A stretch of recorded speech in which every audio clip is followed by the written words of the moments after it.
Hello दोस्तों, civils notebook में आपका स्वागत है। पीपीएससी की तरफ से नायब तहसीलदार का एग्जाम कंडक्ट किया जा रहा है। अगर हम नायब तहसीलदार के सिलेबस पे एक नज़र मारें तो नायब तहसीलदार के एग्जाम में 40 मार्क्स की आपकी लॉजिकल रीजनिंग और मेंटल एबिलिटी आएगी और 80 मार्क्स का आपका इसमें जनरल स्टडीज का सेक्शन आएगा। दोस्तों, टोटल आपका ये 120 मार्क्स का एग्जाम होगा जो आपको 2 आवर्स में कंप्लीट करना है। इस लेक्चर सीरीज में हम इसके सेक्शन 1 यानी logical reasoning and mental ability को देखेंगे और मोर स्पेसिफिकली हम मेंटल एबिलिटी पर फोकस करेंगे। दोस्तों, आपको बता दूं कि नायब तहसीलदार 2021 के एग्जाम के लिए सिविल्स नोटबुक की तरफ से एक स्पेशल टेस्ट सीरीज लॉन्च की गई है। इसमें आपको टोटल 15 टेस्ट मिलेंगे और इसका पहला जो टेस्ट है वो सभी स्टूडेंट्स के लिए एब्सोल्युटली फ्री ऑफ कॉस्ट है। तो जल्दी से आप वेबसाइट पे जाइए। वेबसाइट का लिंक ये आपकी स्क्रीन पर विजिबल है। इस लिंक को मैं वीडियो की डिस्क्रिप्शन में भी डाल दूंगा, तो आप वहां से भी वेबसाइट विजिट कर सकते हैं। आप अपने ईमेल अकाउंट से साइन अप कर सकते हैं और फ्री वाला जो मॉक टेस्ट है उसे दे सकते हैं और टेस्ट सीरीज में भी इनरोल कर सकते हैं। तो चलिए आगे बढ़ते हैं। दोस्तों, लॉजिकल रीजनिंग और मेंटल एबिलिटी के अगर हम टॉपिक्स को देखते हैं तो इसमें puzzle test, alpha numeric sequence puzzle, blood relation, direction, theme detection और क्यूब्स, डाइस और ये बाकी जो टॉपिक्स हैं वो एलआर का पार्ट है। मेंटल एबिलिटी का पार्ट अगर हम देखते हैं तो इसमें हमारे पास अरिथमेटिक सेक्शन यानी mainly ratio and proportion, averages, profit and loss, time speed distance, interest, permutation and combination और डीआई का पोर्शन है। दोस्तों, 2020 में पीपीएससी की तरफ से हेडमास्टर या प्रिंसिपल का एग्जाम लिया गया था और 2021 में पीसीएस का सीसेट भी आया था। तो उसके अकॉर्डिंग जो मेन टॉपिक्स जो पीपीएससी कवर करता है वही टॉपिक्स हम नाइब के एग्जाम में भी एक्सपेक्ट कर सकते हैं और यही टॉपिक्स हम कवर करेंगे। इस वीडियो में हम रेशियो एंड प्रोपोर्शन को डिस्कस करेंगे। रेशियो एंड प्रोपोर्शन के मीनिंग को समझेंगे, इसमें इंपॉर्टेंट फॉर्मूलाज को देखेंगे और कुछ इंपॉर्टेंट क्वेश्चंस हम सॉल्व करेंगे। तो रेशियोज का मीनिंग जान लेते हैं। Ratio is a relation between two quantities of the same kind. So for example कि ए के पास किसी आइटम के 10 यूनिट्स हैं और बी के पास सेम आइटम्स के 20 यूनिट हैं। तो ए और बी की अगर हमने रेशियो निकालनी हो तो सिंपली हमें ए के 10 यूनिट्स को ऊपर रखेंगे न्यूमरेटर में और बी के 20 यूनिट्स को हम डिनोमिनेटर में रखेंगे। तो इनकी रेशियो हमारे पास 1:2 आ जाएगी। अब यहाँ पे अगर हम फर्स्ट देखते हैं तो if a by b equals c by d equals e by f, then a plus c plus e equals b plus d plus f। दोस्तों, यहाँ पे हम इसको समझते हैं कि a by b जो इक्वल है c by d के और वो इक्वल है e by f के। अगर हम इसे किसी कांस्टेंट के इक्वल मान लेते हैं, सपोज ये k के इक्वल है, तो जो सम ऑफ न्यूमरेटर होगा, sum of numerator divided by sum of denominator, वो भी k के इक्वल होगा। यानी यहाँ पे a plus C plus E divided by b plus D plus F जो होगा वो k के इक्वल होगा। सेकंड देखते हैं, if a by b equal c by d, then इनका जो रेसिप्रोकल होगा वो भी एक दूसरे के इक्वल होगा। थर्ड देखते हैं, if a by b equal c by d, तो इनका जो ऑल्टर एंडो होगा यानी a बाय c और b बाय d वो भी इक्वल होगा। If a by b equal c by d, then a plus b by b equal c plus d by d, ये कंपोनेंडो है और डिविडेंडो में सिर्फ यहाँ पे माइनस होगा। अगर हम दोनों को इकट्ठे देखते हैं तो a plus b by a minus b, ये इक्वल होगा c plus d divided by c minus d के। आपको इन सबको एक बार रिवाइज कर लेना है ताकि आपको बेसिक इसका समझ में आ जाए और वे क्वेश्चन निकालने में आपको आसानी होगी इससे। अब हम यहाँ पे प्रोपोर्शन का मीनिंग देख लेते हैं। प्रोपोर्शन में आपको डायरेक्ट प्रोपोर्शन और इनडायरेक्ट प्रोपोर्शन यानी इनवर्स प्रोपोर्शन देखने को मिलेगा। डायरेक्ट प्रोपोर्शन का मीनिंग होता है कि सपोज कीजिए कि एक क्वांटिटी है वो x यूनिट से इंक्रीज या डिक्रीज होती है, तो जो अदर क्वांटिटी होगी वो भी x यूनिट से इंक्रीज या डिक्रीज होगी। और इनडायरेक्ट प्रोपोर्शन में अगर एक क्वांटिटी है वो x यूनिट से इंक्रीज होती है, तो जो दूसरी क्वांटिटी होगी वो x यूनिट से डिक्रीज होगी, और अगर ये डिक्रीज होता है तो ये यहाँ पे इंक्रीज होगी। अगर हम यहाँ पे इसकी एग्जाम्पल देखते हैं तो सपोज कीजिए कि स्पीड जो है वो a की 10 किलोमीटर पर आवर है, तो 1 घंटे में a जो है वो 10 किलोमीटर का डिस्टेंस कवर करेगा। तो अगर हम यहाँ पे स्पीड 20 किलोमीटर कर देते हैं तो सेम अगर टाइम कांस्टेंट रहता है तो a जो है वो 20 किलोमीटर का डिस्टेंस कवर करेगा। और अगर हम यहाँ पे देखते हैं तो इनडायरेक्ट प्रोपोर्शन में अगर स्पीड a की डबल हो जाती है, जो स्पीड यहाँ पे अगर 20 किलोमीटर पर आवर हो जाती है इनिशियली से, तो जो सेम डिस्टेंस जो 10 किलोमीटर का वो कवर करेगा 1 घंटे में, वो अब उसे हाफ आवर में कवर कर सकता है। तो यहाँ पे हमारे पास टाइम जो है वो कम हो गया है। तो इनवर्स प्रोपोर्शन पता लगता है कि जो स्पीड है वो टाइम से इनवर्सली प्रोपोर्शनल है, that is inversely proportional to time. इसके बाद हम कुछ क्वेश्चंस को डिस्कस कर लेते हैं। फर्स्ट क्वेश्चन ये है, in a school library science books and art books are present in the ratio 8:7. If 150 more books of arts are added in the library, then the ratio becomes 7:8. What is the number of science book present in the library? दोस्तों ये जो question है ये PPSC headmaster 2020 के exam से लिया गया है। आप वीडियो को पॉज कर सकते हैं और क्वेश्चन सॉल्व कर सकते हैं। तो चलिए क्वेश्चन हम सॉल्व करते हैं। यहाँ पे हमें दिया गया है कि जो साइंस बुक्स हैं वो 8x हैं और जो आर्ट्स की बुक्स हैं वो 7x हैं।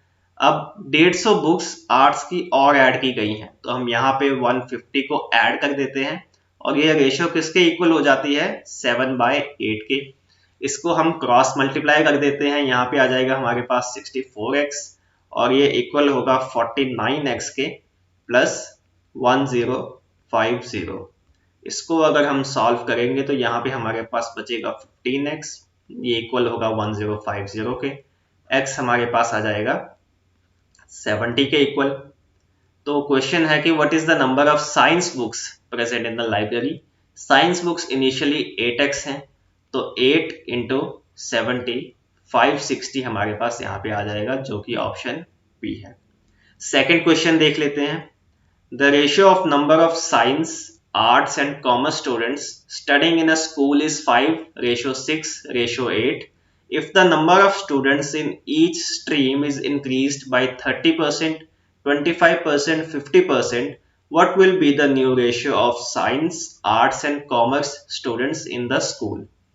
अब यहाँ पे रेशियो हमारे पास गिवन है 5x, ratio 6x, ratio 8x।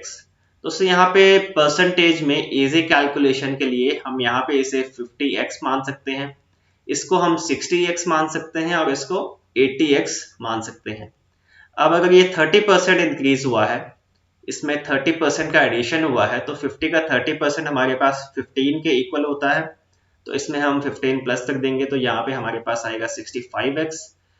60x जो है वो 25% से इंक्रीज हुआ है और 25% 1/4 के इक्वल होता है। 60 का 1/4 यहाँ पे 15x होगा, तो यहाँ पे हमारे पास आ जाएगा 75x। यहाँ पे जो 80x है वो 50% से इंक्रीज हुआ है, यानी 1/2 से, तो 80x का 1/2 निकालेंगे तो हम यहाँ पे 40x आ जाएगा। इसे हम ऐड करेंगे तो यहाँ पे 120x के ये इक्वल आ जाएगा।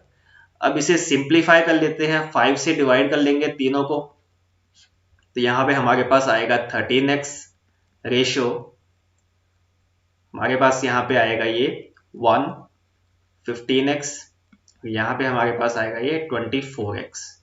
तो ये हमारी रेशियो बनेगी 13:15:24, जो कि ऑप्शन ए है हमारे पास। नेक्स्ट क्वेश्चन देख लेते हैं। The ratio of first class fair and second class fare is 3:1, and that of number of passengers traveling by first class and by second class is 1:27. If rupees 2700 is collected as fare, then the amount collected from the first class passengers is. तो यहाँ पे given है कि जो first class और second class का जो fair है वो 3x और 1x के इक्वल है, और जो पैसेंजर्स ट्रैवल कर रहे हैं उनकी रेशियो हमारे पास y से डिनोट कर लेंगे हम इन्हें, तो ये इक्वल है y/27y। अब जो टोटल फेयर है वो इक्वल होगा number of passengers multiply by amount of each ticket. अब फर्स्ट क्लास में नंबर ऑफ पैसेंजर्स कितने हैं y, और जो टिकट का प्राइस है वो है 3x, तो ये इक्वल आ जाएगा 3yx या 3xy के इक्वल। जो सेकंड क्लास का फेयर होगा वो इक्वल होगा 27y मल्टीप्लाइड बाय 1x, तो ये इक्वल हमारे पास आ जाएगा 27xy के। अगर हम इसे ऐड कर लेते हैं तो हमारे पास यहाँ पे आएगा 30xy, और जो टोटल फेयर है वो कलेक्ट कितना किया गया था 2700, तो ये इक्वल होगा 2700 के। सिंप्लीफाई कर लेते हैं तो xy किसके इक्वल आ जाएगा 90 के इक्वल, xy 90 के इक्वल आ गया।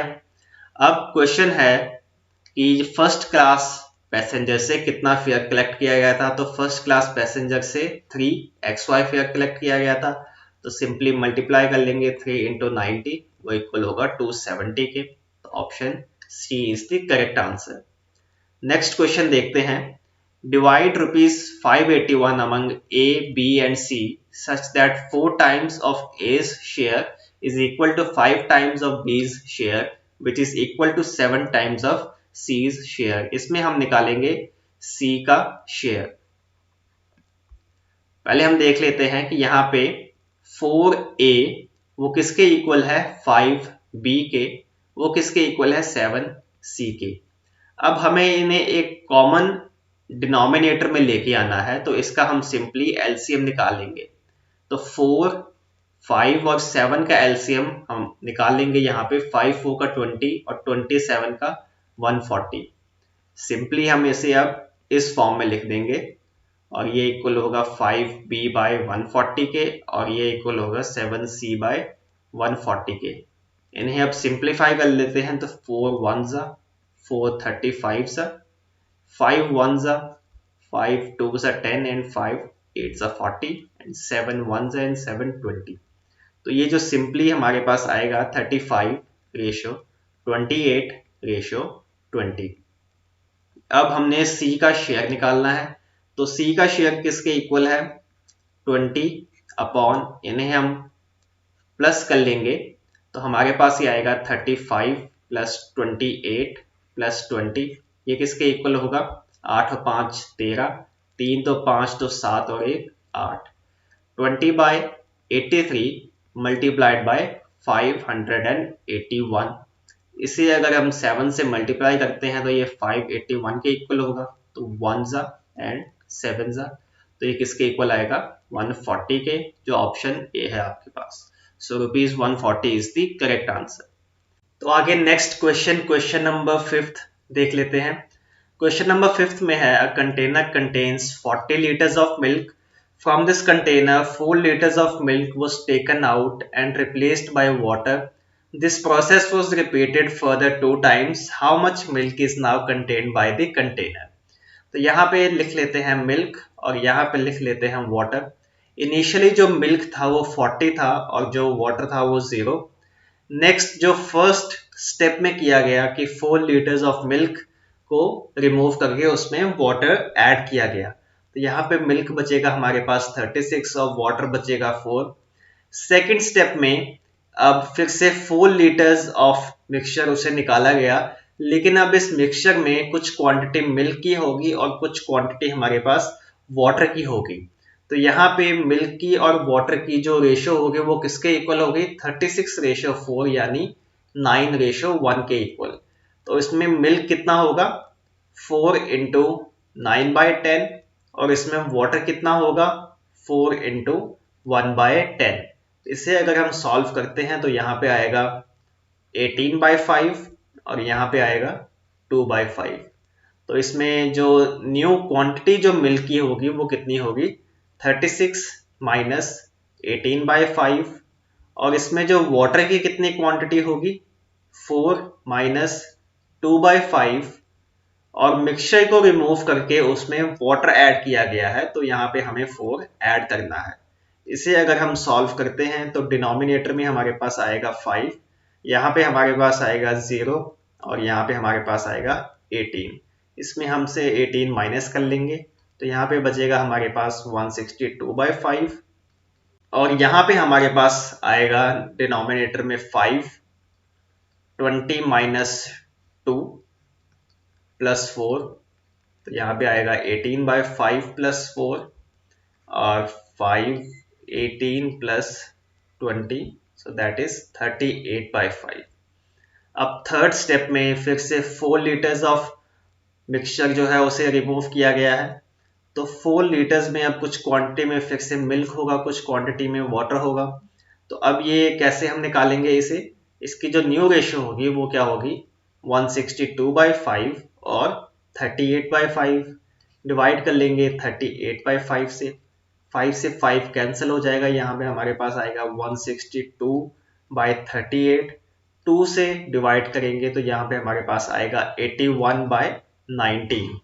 तो जो मिल्क होगा इसमें वो कितना होगा, 4 इंटू 81/100। और जो वाटर होगा वो इसमें कितना होगा, 4 इंटू 19/100। तो मिल्क हमारे पास यहाँ से आएगा 4 1 4 25 81/25 और वाटर हमारे पास आएगा कितना, 19/25। अब हमसे पूछा गया है कि how much milk is now contained in the container, तो हम यहाँ पे सिंपली इसे माइनस कर लेंगे। 162/5 माइनस 81/25, इसका एलसीएम निकालेंगे।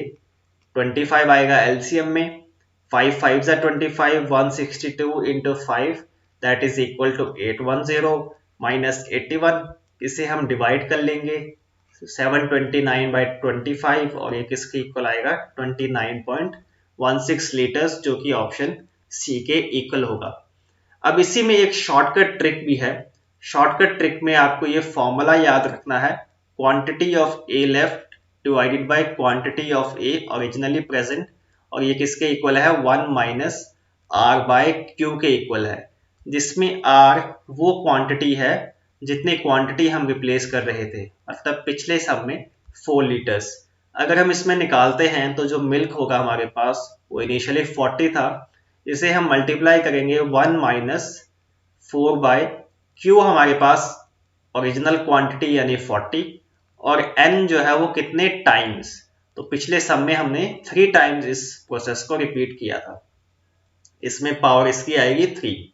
तो यहाँ पे हमारे पास अंदर में बचेगा 1 माइनस 1/10 पावर में 3, so 40, 10 minus 1/10 that is equal to 40, 9/10 3 बार, यानी इसका क्यूब होगा। तो यहाँ पे हमारे पास आएगा 40 इंटू 9/10 इंटू 9/10 इंटू 9/10। 9 का क्यूब हमारे पास होता है 729 और 10 का क्यूब होता है 1000।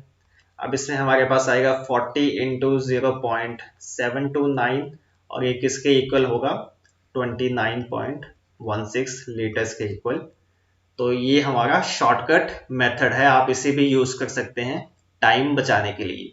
क्वेश्चन नंबर 6 डिस्कस कर लेते हैं। A, B and C start a business, each investing ₹20,000। After 5 months, A withdrew ₹5,000, B withdrew ₹4,000, and C invest ₹6,000 more.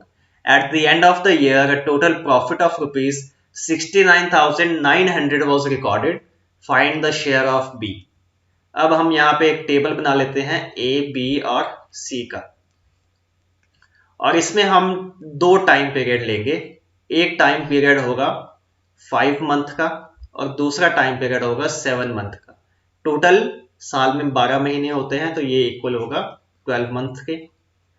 तो स्टार्टिंग में 5 महीने तक तीनों के पास 20-20 हजार था, तो यहाँ पे 20 इंटू 5 और इसका भी 20 इंटू 5 होगा। अगले 7 महीनों में ए ने 5,000 विड्रॉ कर लिए, तो उसने बिजनेस में सिर्फ 15,000 रखे 7 महीने के लिए। बी ने 4,000 विड्रॉ कर लिए, तो इसने सिर्फ 16,000 रखे 5 महीने के लिए।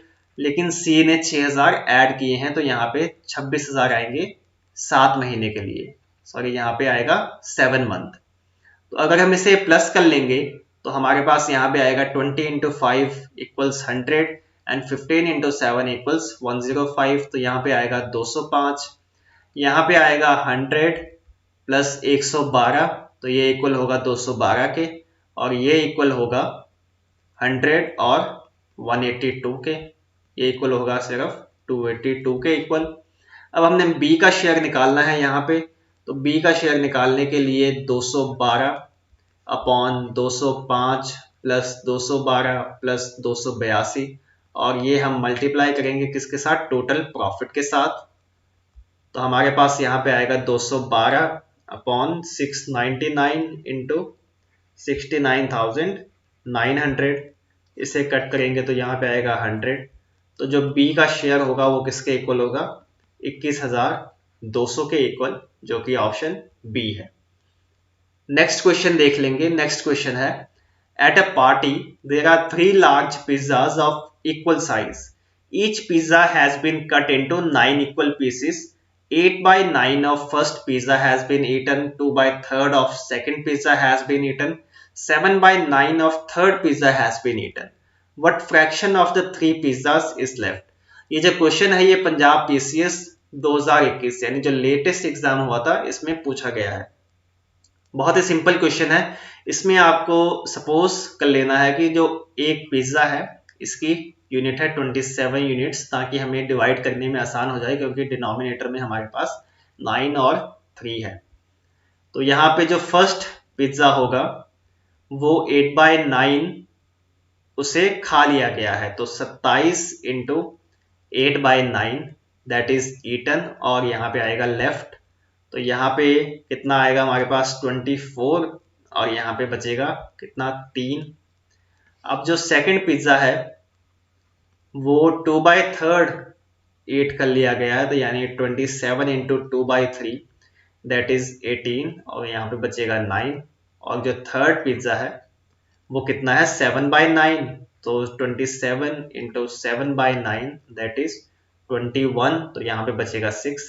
इसे हम सिंपली प्लस कर लेंगे, 9 3 12 और 12 6 18, तो ये कितना बचा 18/27 इंटू 3, यानी हमने तीनों पिज्जाज की कंबाइंड जो यूनिट्स है उन्हें देखना है। तो 18/7 3 = 21, यहाँ पे आएगा 81। सिंपली इसे डिवाइड कर लेंगे तो कितना बचेगा 3, 6 का 18, 3 27, 3 2 3 9, तो हमारे पास बचा कितना 2/9, जो कि हमारे पास ऑप्शन ए। नेक्स्ट क्वेश्चन देख लेते हैं। नेक्स्ट क्वेश्चन है, in his will Rashveer Singh distributed all his money among his 3 children. The eldest one got rupees 2 lakh, more than 50% of the total money, while the younger one got rupees 3 lakh, less than 25% of the total money. The remaining money went to the middle child, who bought a house with 50% of the money he got and was left with rupees 6 lakh, less than what the youngest one got. How much did the youngest one get? अब हम यहाँ पे total जो money है उसे x पे ले सकते हैं, और अगर हमें कैलकुलेशन इजी बनानी है तो इसे हम 100x के इक्वल ले लेंगे। अब जो एल्डेस्ट वन है उसे कितनी अमाउंट मिली है 2 lakh, more than 50% of the total money. तो 100x का 50% कितना है 50x, और उसमें हम प्लस कर लेंगे 2 लाख। जो मिडल वन है, जो यंगर वन है, उसे मिला है 3 lakh, less than 25% of the total money. 25% कितना होता है 1/4, तो 1/4 100 का कितना आएगा 25x माइनस 3 लाख। अब जो मिडल वन है उसके पास कितनी अमाउंट बचेगी 100x minus 50x plus 2 lakh plus 25x minus 3 lakh, इतनी अमाउंट मिडल वाले के पास बचेगी। तो इसे हम कैलकुलेट कर लेंगे 100x minus 75x minus plus 1 lakh. यहाँ पे बचा हमारे पास 1 लाख, कितना बचेगा इसके पास 25x प्लस 1 लाख, और ये किसके इक्वल है, ये इक्वल है 6 lakh less than what the youngest one got. Youngest one को कितना मिला था 25x माइनस 3 लाख, उसमें से 6 लाख माइनस और कर देंगे तो यहाँ पे हमारे पास बचेगा 25x माइनस 9 लाख, और इसमें से इसने 50% हाउस पे स्पेंड कर दिया था, तो 50% इससे सिंपली 2 से डिवाइड कर लेंगे। अब ये 2 यहाँ जाके मल्टीप्लाई का हो जाएगा, तो यहाँ पर हमारे पास बचेगा 25x प्लस 1 लाख, ये किसके इक्वल है 50x माइनस 18 लाख के इक्वल हमारे पास ये अमाउंट बचेगी। यहाँ पे सिंपली माइनस कर लेंगे 25x, और ये किसके इक्वल होगा, हमारे पास ये आएगा 19 लाख के इक्वल। यहाँ पे हम इसे लाख को जीरोस में लिख देते हैं। अब सिंपली हम इसे डिवाइड कर लेंगे, x की वैल्यू आएगी 19 लाख डिवाइडेड बाय 25। इसे अगर हम सिंपली 25 से डिवाइड करते हैं तो 25 से डिवाइड करने के बाद हमारे पास यहाँ पे बचेगा 76,000। अब x की वैल्यू हमारे पास आई है कितनी 76,000, तो मतलब जो टोटल अमाउंट है 100x हमने इसे एज्यूम किया था, तो हमारे पास ये कितनी है 76 लाख। तो हमने यहाँ पे निकालना है कि यंगेस्ट वन को कितना पैसा मिला होगा, तो यंगेस्ट वन को 1/4 मिला था, 76 इंटू 1/4 करेंगे तो हमारे पास यहाँ पे आएगा 19 लाख, और उसमें से उसे 3 लाख कम मिला था, तो इसमें हम 3 लाख माइनस कर लेंगे सिंपली, तो यहाँ पे हमारे पास आएगा 16 लाख, जो कि ऑप्शन सी के इक्वल है। तो ये थी हमारी आज की रेशियो एंड प्रोपोर्शन की वीडियो, और इसी के साथ ये वीडियो यहीं पे खत्म होती है। दोस्तों आप हमारी वेबसाइट को विजिट कर सकते हैं www.civilsnotebook.com। इसे आप क्रोम या सफारी में खोल सकते हैं, और जो मॉक टेस्ट का मैंने लिंक दिया था उसे आप सिंपली वहां पे लगा सकते हैं।